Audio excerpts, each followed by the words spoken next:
Mi nombre es Juan Medina Roa, soy docente investigador de la Universidad Santo Tomás y miembro de número de la Academia Boyacense de Historia. Este trabajo, Fantasmas de Tunja, surge a partir de las rutas patrimoniales que hemos venido trabajando desde hace varios años acá en la ciudad, haciendo recorridos nocturnos con turistas o con estudiantes por el centro histórico de la ciudad. Generalmente en esos recorridos la gente siempre pregunta, bueno, ¿qué fantasmas hay en esta casa, en esta calle, en este lugar? Y de ahí surge como esa pregunta, de llevar esa pregunta a muchas partes, especialmente con celadores de estas mismas casonas o con personas que decían haber visto ciertos fantasmas, ciertas apariciones. Empezamos a recoger las historias. Se recogieron 32 historias, especialmente de nuevos fantasmas de Tunja. Queríamos dejar un poco ya los mitos y leyendas tradicionales de la ciudad, ya contados, como el Farol de las Nieves, el Perro de San Francisco, Inés de Hinojosa, el Judío Errante. No los tuvimos en cuenta, la mayoría de ellos, pero a fuerza de la petición de la gente tuvimos que rescatar una historia que había llegado a las manos de un familiar sobre el Farol de las Nieves, igualmente otra versión del Perro de San Francisco, de la cual hay muchísimas versiones, y algo también de Inés de Hinojosa a partir de otro testigo que contó una historia que no conocíamos. Pero nos centramos fundamentalmente en nuevos fantasmas, por decirlo de alguna manera, historias que no habían sido contadas, que no habían sido socializadas. Por ejemplo, en esta casa los turistas dicen ver en el segundo piso, en el espejo, cuando están tomando fotografías, dicen ver en el reflejo del espejo a un niño morenito de unos 10 años. Y han sido tantos los testigos que contamos la historia de ese niño, contamos también una historia de una aparición que vio un turista inglés hace ya unos 20 años. Y de esta manera se recogen 32 historias en total que dan lugar a un libro que se llama Fantasmas de Tunja.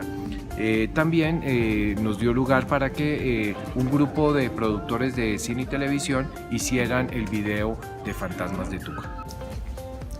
Bueno, mi nombre es Saúl Martínez, soy realizador audiovisual, trabajo con JC Media Producciones y bueno, ahora estamos haciendo un documental que se llama Los Fantasmas de Tunja. Pues, ¿qué queremos con los fantasmas de Tunja? Con los fantasmas de Tunja queremos vender la idea de la ciudad, queremos mostrar un poco la parte arquitectónica, pero para poder contar nuestra historia pues nos basamos en una investigación que hizo el profesor Juan Medina. Él nos permitió guionizar una historia que él había hecho sobre una investigación de unos fantasmas modernos. Y nosotros pues lo guionizamos y lo que pretendemos ahorita con este documental es tratar de revivir un poco la tradición oral, que es lo que se ha perdido. Entonces se ha perdido, ¿por qué? Porque realmente los dispositivos móviles hacen que las personas dejen de ver cosas que han pasado. Entonces nosotros, a través de revivir un poco lo que es el documental y lo que es hacer televisión con un sesgo cinematográfico, queremos contarle a la gente y queremos revivir esa tradición, ese momento en que cuando uno se reunía con los papás y se contaban la historia de fantasmas y contaban que los asustaban, que era como bonito porque realmente se vivía como una cosa muy familiar, ¿sí? Hoy en día se ha perdido eso. Hay muchas historias, pero también detectamos algo interesante, y es que hay historias que se repiten, especialmente aquí en Latinoamérica.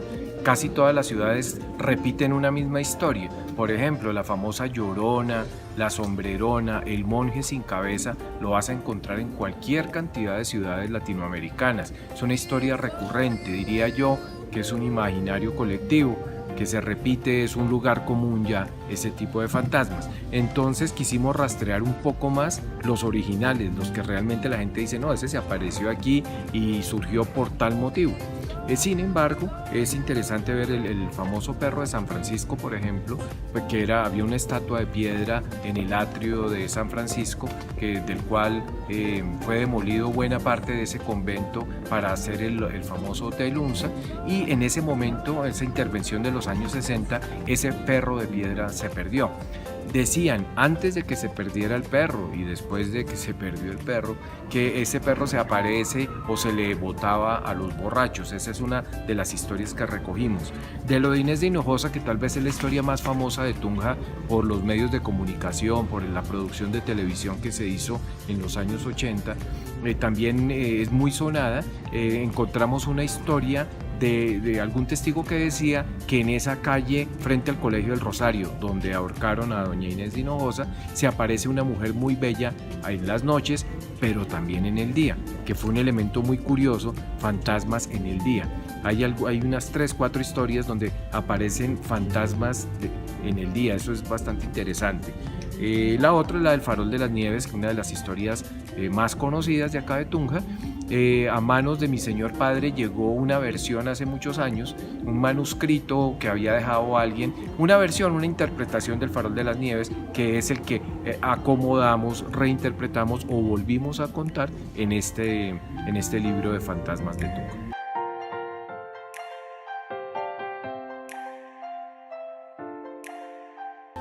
Hay algo de moralizante en estas historias, y es que generalmente el fantasma o los fantasmas se le aparecen a la gente que ha pecado, que ha hecho mal, que infringe las normas. Entonces eso es interesante, ¿no? Ese carácter moralizante que suelen tener las historias.